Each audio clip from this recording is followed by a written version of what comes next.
on page 37, if you will, talk a little bit about another power of the federal government, and that is to coin money, regulate the value thereof, and to form coin and so forth. Well, the power to coin money in the Constitution, and there's plenty of quotes in these books to show that, meant that the United States must always be on a gold and silver standard. Okay, we talked about that a little bit this morning.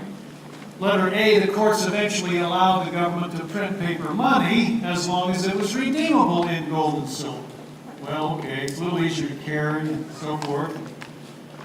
So, okay, we accepted that. By the way, that's an interesting question. If you knew if it was redeemable and you knew you could redeem it, would you? Huh? Want to carry a pocket of gold around or redeemable paper? It's kind of an interesting question. You knew you could, would you? Letter B, to regulate the value thereof originally referred to the value of coins, the denominations and so forth. But in 1913, the management of American Money and Credit was turned over to a consortium of private banks called the Federal Reserve System, which, as you may know, is neither federal nor reserve. Right?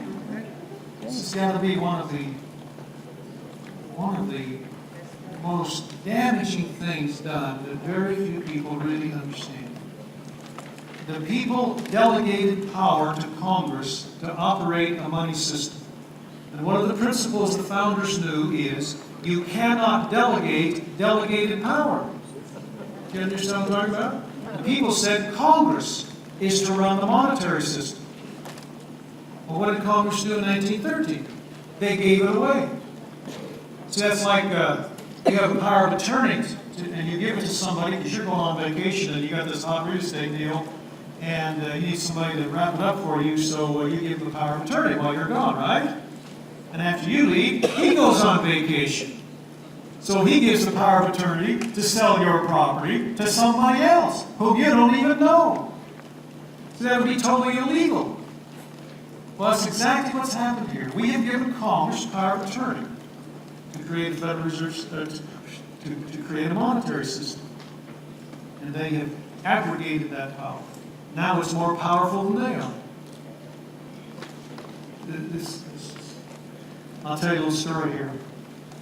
When we come back east with our students, we spend a whole week, and we're met at the airport with a big motor coach. That stays with us the whole time. That's the only way to tour some of these places.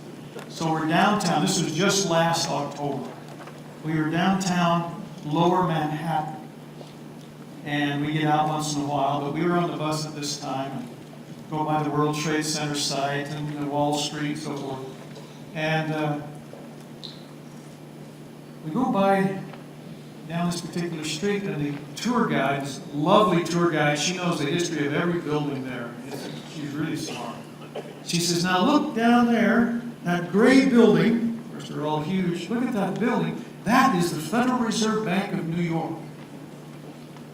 And the whole bus goes, boo! And she looked at me like, well, she said, did I say something wrong? And I said, no, Marlene, no, that they just know a little bit about the Federal Reserve.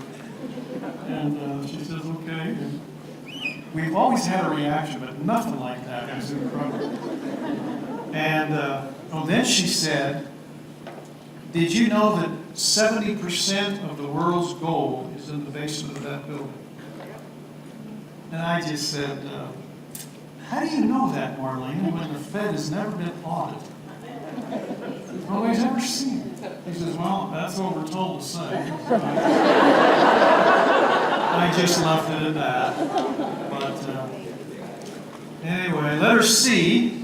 In 1933, the United States was taken off the domestic gold standard without a constitutional amendment. This was FDR, who was elected in 32. He had these New Deal welfare programs, and he knew he had to have new money. We told this morning, if you create new money, you've got to back it up with something, if it has a backing. So, by executive order, He took the redeemability of gold off of our money. But hey, we're going to get silver for it, silver certificates. So I wasn't around then. I guess that was okay. So anyway, silver's fine. Letter D, in 1964, the government went off the silver standard. I do remember this. And Federal Reserve notes, which could no longer be redeemed either for gold or silver, became legal tender. But who could still get gold for our dollars? Do you remember this? Who could still get it? Foreigners. Letter E, yes, foreigners. And so we'd go over to Europe and spend these dollars and bring them back by the boatload. Gold, please, gold, please. Give them gold. Until 1971, President Nixon, when de Gaulle was coming over, he sent a boatload of dollars over here for gold. And halfway over, Nixon said, no, slam the door shut. I don't know if because that's we're out of gold or what, whatever. And completely severed our money from any relation to precious metal, to something of value. So, our currency now floats with the rest of the world's currency, depending upon politics, political policies, and so forth. I just like to use a little comparison here to my students that I'll just give to you. Kind of shows what's happened here. Back in the 1930s, when gold was valued at about $35 an ounce, how much gold would it take to buy a nice man's suit, really nice man's suit? About an ounce of gold, right? Today, about how much would a really nice man's suit cost in gold? About an ounce of gold. What's changed? See, the value hasn't really changed. What's changed? The number of those worthless paper dollars that it takes to buy an ounce of gold or a really nice man's suit. That puts it in perspective, doesn't it?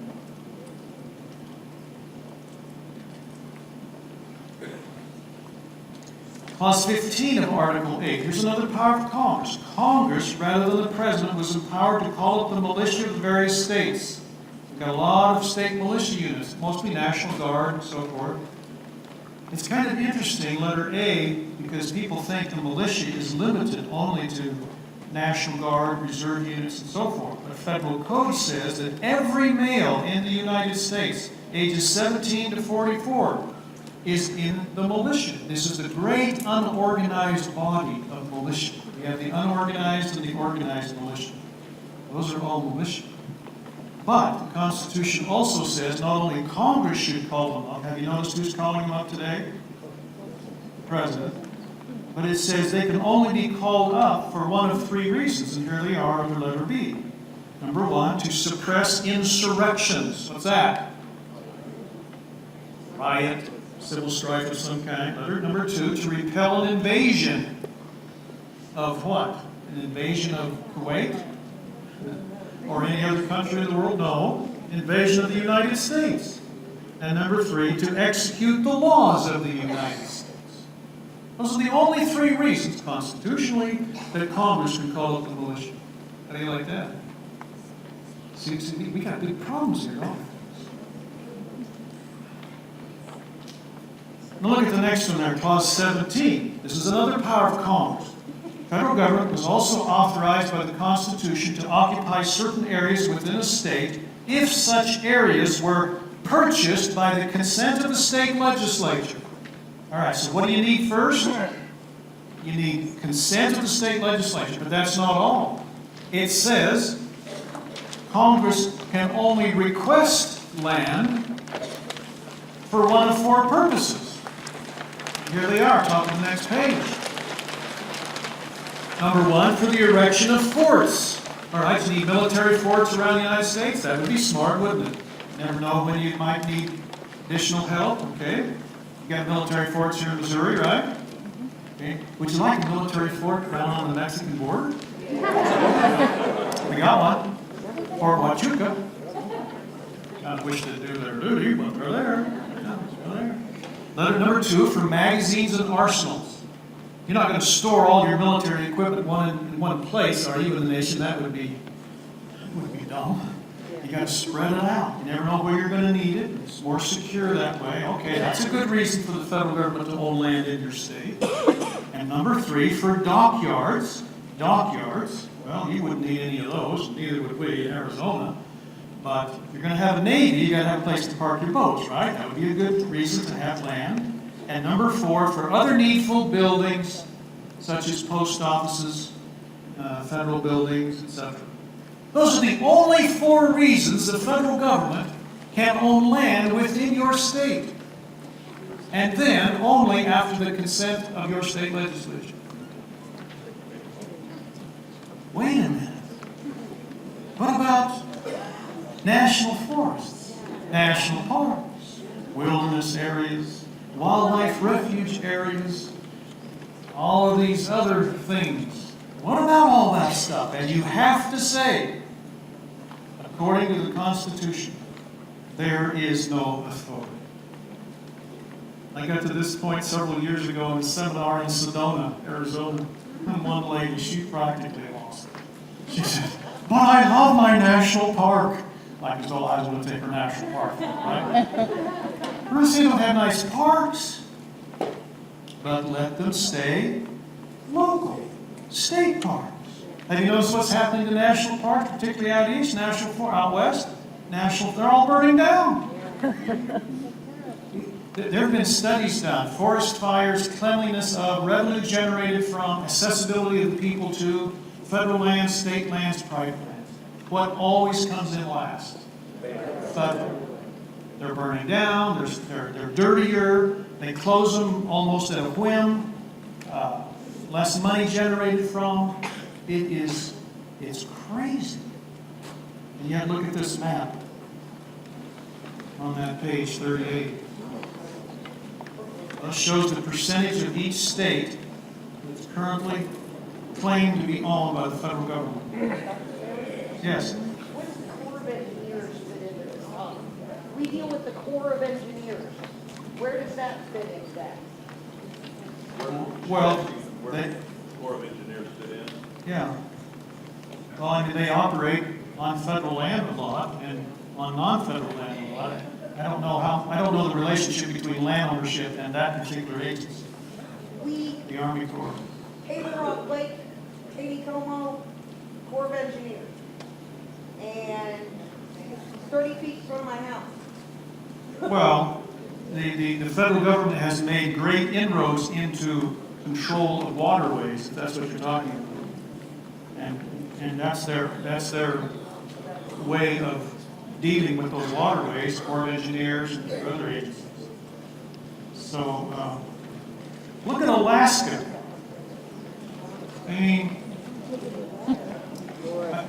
I know Arizona, 75%, folks. That only leaves 25% of my state for state land and private land, and the state owns almost half of that. That means there's only, last figure I had, about 16% of my state is on the private tax-paying rolls. Now, we've got big budget problems in Arizona, among other problems, if you haven't heard. But it is amazing. You want to increase revenue to the state general fund? Turn the land back to the people. Make it productive. But it's almost like them saying, oh, no. A number of years ago, during the Clinton administration, there was one year when the federal government was running out of money. Remember that year? And it was announced that the federal government may have to close some unnecessary offices. You love that word, unnecessary. And one of the places they were talking about closing was the Grand Canyon. Now, you got 4 to 6 million people visit that place every year from all over the world. You're going to close it? And our governor said to the Clinton administration, let us operate it. We'll keep it open. We can do it. Oh, no. Oh, no. It was almost like, we don't trust you guys in Arizona. you'll all go get your shovels and go fill it up or something. There is this incredible distrust of turning land back to the people. They think they'll destroy it. Yeah, there probably are some people that will try, but most people take care of their property. Anyway. This is an incredible battle that a lot of the western states are fighting, trying to get control of their land. It's not working. Okay. I hope I've given you enough taste of the 20 powers of Congress to let you know that we got big problems there. You don't already know. Congress was given about 20 powers in Article 1, Section 8. We reviewed a few of them. Now we're going to go to the executive for just a few minutes. How many areas of responsibility does the executive have in the Constitution? Six. And here they are under letter A. Number 1, he's our chief of state. All right, what kind of power does that give him? Does that give him the power to dictate to us, to make us do things, to issue laws? No. He's our chief of state. We honor him as our leader. He speaks to foreign countries for us. He's our chief of state. Number 2, he's the commander-in-chief of the military. Well, there's definitely force there. Number 3, he's the chief executive officer of the whole executive branch of government. He can give them orders, as we talked about.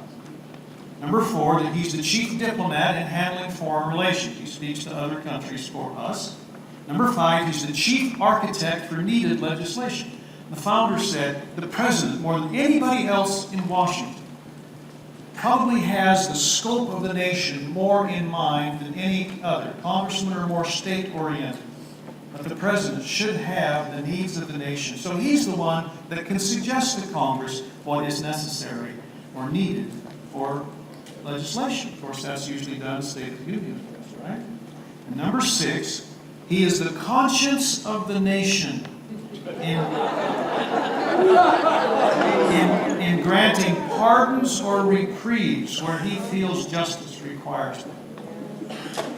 This is a special power to pardon someone. You think about it. Where compassion and mercy appease the demands of justice.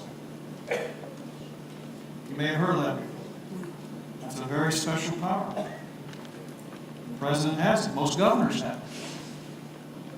So anyway, there you are, folks. 6 areas of responsibility of the president. Jefferson made a comment one time. He says, if you follow the Constitution specifically, there's not that much for the president to do. Then there's a whole list there. I'm not going to go through all that list, but just maybe give you some examples. Look at, say, the first 3. Number 1, these are things we have asked the president to do without giving him any constitutional authority to do it. These are all usurped powers. Number 1, the responsibility of maintaining full employment for the workforce of the entire nation. Make sure everybody in America has a job. Well, okay. So he comes out with job training bills, job creation bills, job this, job that. This is what Congress is asking him to do. There's no authority in the Constitution for him to do that. Besides, it's ridiculous. One person makes sure everybody has a job. Number 2, ensure a high level of agricultural prosperity. Make sure all the farmers prosper. I grew up on a farm in Washington State during the 50s. And my dad used to say, I don't believe in gambling, but farming is the biggest gamble. You know about it. We got farmers in here. And all of a sudden, somebody comes along and says, how would you like to farm for fun? Oh, farm for fun? I can remember days when we cut and windrowed our pinto beans, and it was just the right dryness for the combine, and all of a sudden you look up, oh no, clouds. And I think the good Lord smiles on farmers. But at any rate, how would you like to farm for fun? We're going to take all the risk out of farming. You are? Yeah. No matter what happens to your crop, we'll pay you a certain minimum level. We may even pay you not to farm for a while. You heard of those? Anyway, so take all the risk out of it. Number 3, the task of developing a national housing program. Well, you see where that got us. Make sure everybody in America can buy a home. There is, well, we could go through all the rest of these: atomic energy, welfare, Medicare, or the next page, Social Security, education, health, environment.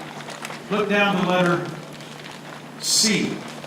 Not one of the above additions to the President's powers and responsibilities has been authorized by a constitutional amendment. In other words, he doesn't have that power. That's all usurped authority. Remember when we talked about that this morning? Does that mean none of them should be given to the President? No, maybe not. Maybe you want the President to have certain power. If you do, then do what Washington said in his farewell address. You give him additional authority by amendment. These are his words. By amendment and not by usurpation. That's the way you do it. Okay. I'm not going to spend any more time on that, President. Let's go over to Article 3 is judiciary.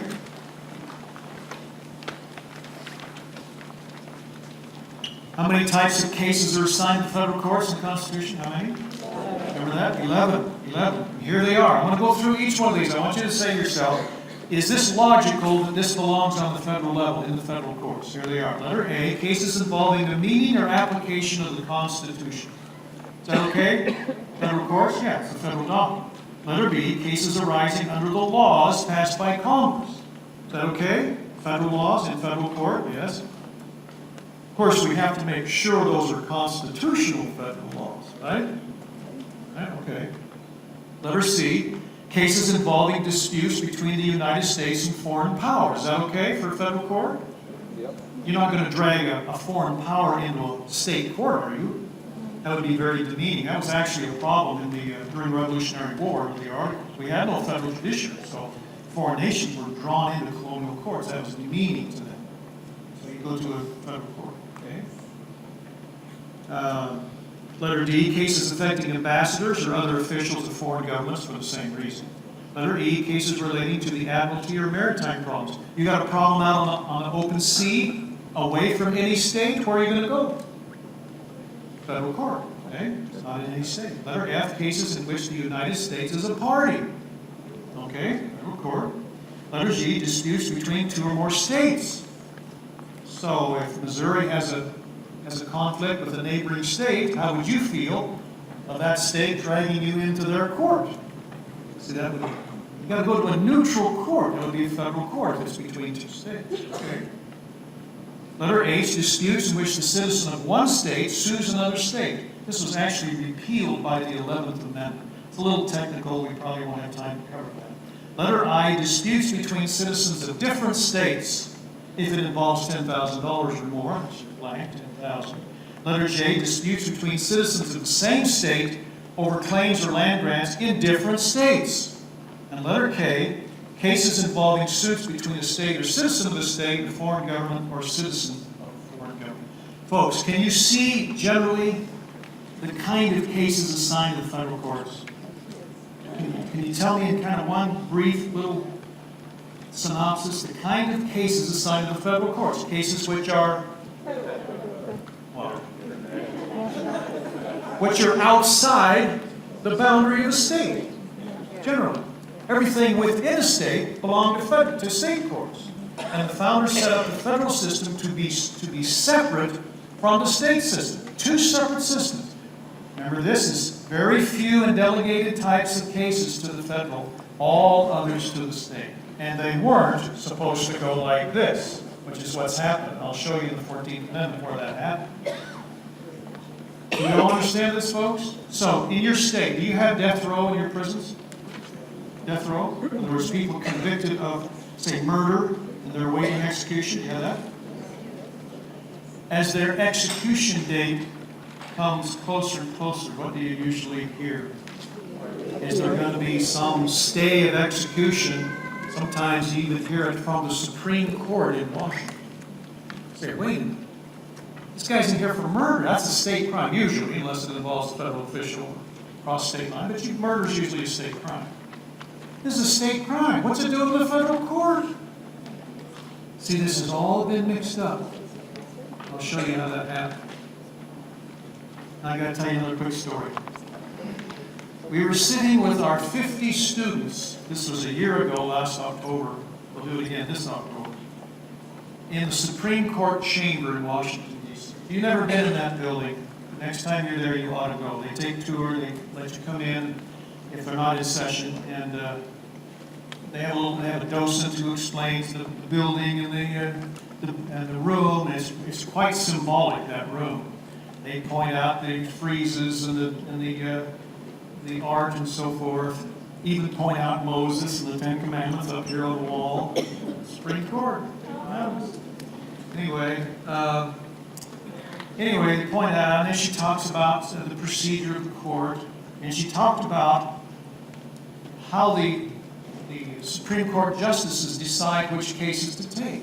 And she says there's about 20,000 cases appealed to the Supreme Court from lower federal courts every year. I didn't think it was that high, but that's what she said, 20,000.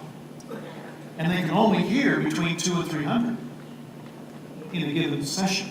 So she explained how they boil it down. It has to be 4 justices say, yeah, I think we're going to take this case. So anyway, she explains that, and then she finishes her little lecture, and then she opens it up for questions. Now, if you can envision this, here I'm sitting here with my 50 students and a few teachers, and there's about 50 or 70, 80 other people. So there's over 100 people in that room listening. And I'm sitting on the second row, and she asks, does anyone have any questions? From about 3 rows back comes a question. And as soon as the person starts asking the question, I recognize the voice. One of my students. An A student. And this was her question. She says, ma'am, in considering the cases to take from those 20,000, do the justices consider the 11 kinds of cases assigned to them in the Constitution?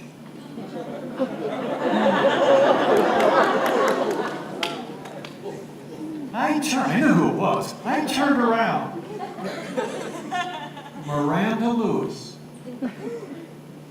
I thought, Miranda, that is brilliant. Now, we talked about that in class, but, you know, here, a young 17, maybe 18, I don't know how old she was then, having the presence to ask that question in that courtroom was amazing to me.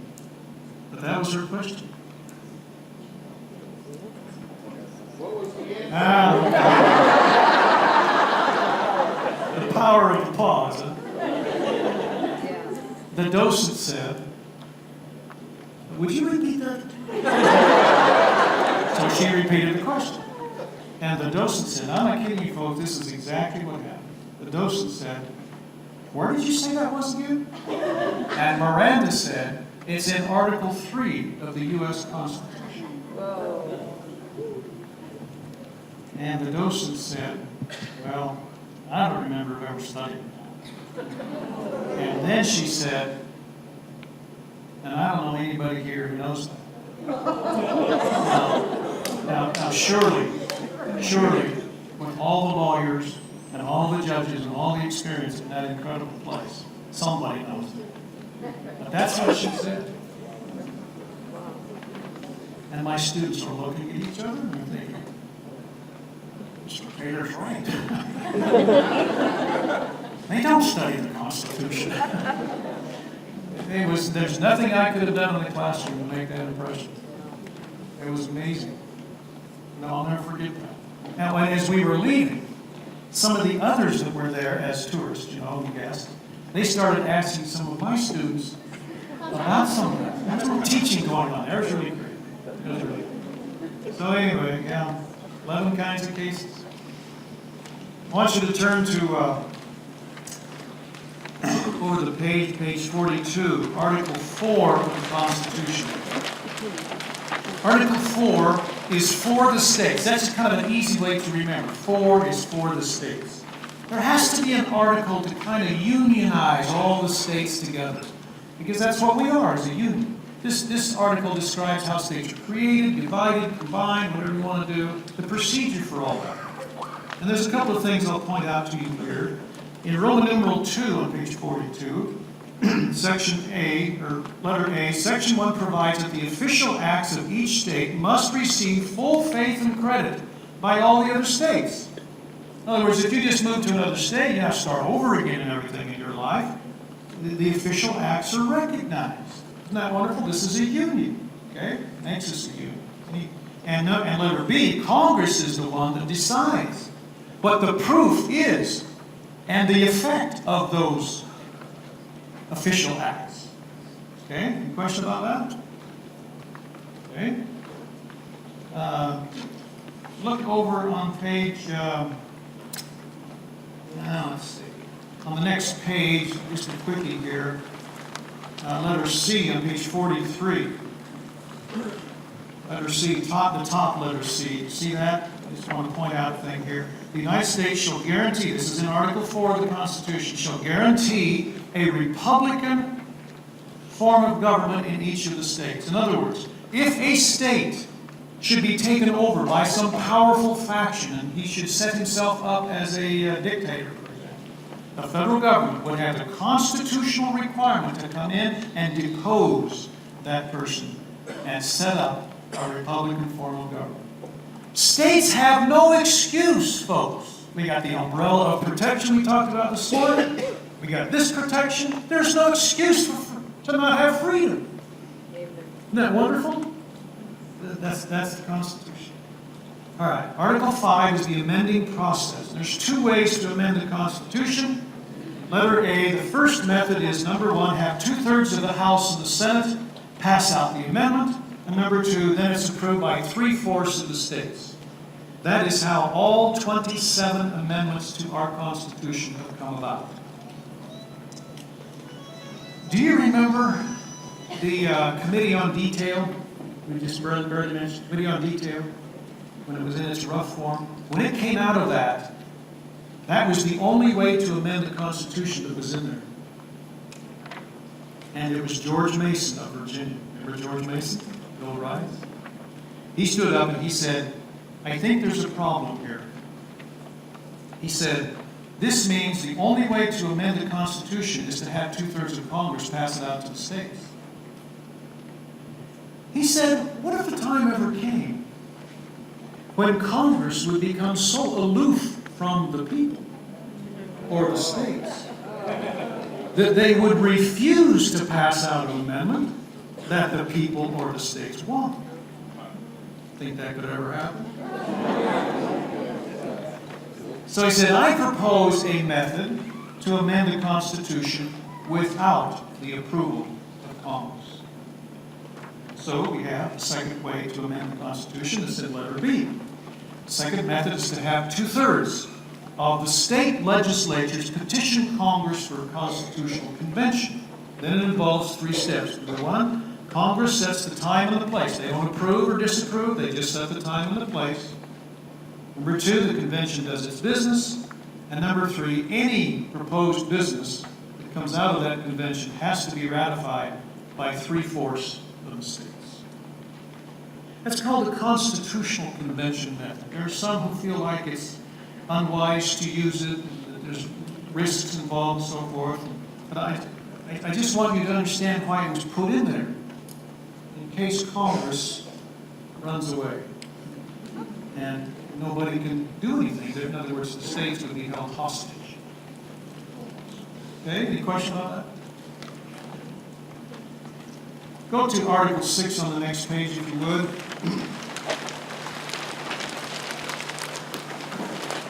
Article 6 is a supremacy article. It says in Section 1 that all debts, contracted, and engagements entered into before the adoption of this Constitution shall be as valid against the United States as under the Confederation. What in the world is that for? Well, did you know that it was kind of a nice little trick of some European dictators to change governments and then say, we don't have any debts. We start new. We have a new government. So when the banker would come to the king and say, how about a payment on the debt? And the king would say, what debt? Well, the money you borrowed to fight your last war, Your Majesty. Oh, that's the old government. No, we have a new government now. We don't have any debts. Founders say we'll have none of that. If we got into it, we'll pay it, even if we change governments. Boy, I tell you, when that became part of federal law and the Constitution, the credibility of the United States went like this in the eyes of the world. These people are honored. They'll pay their debt. Well, they'll pay their debts.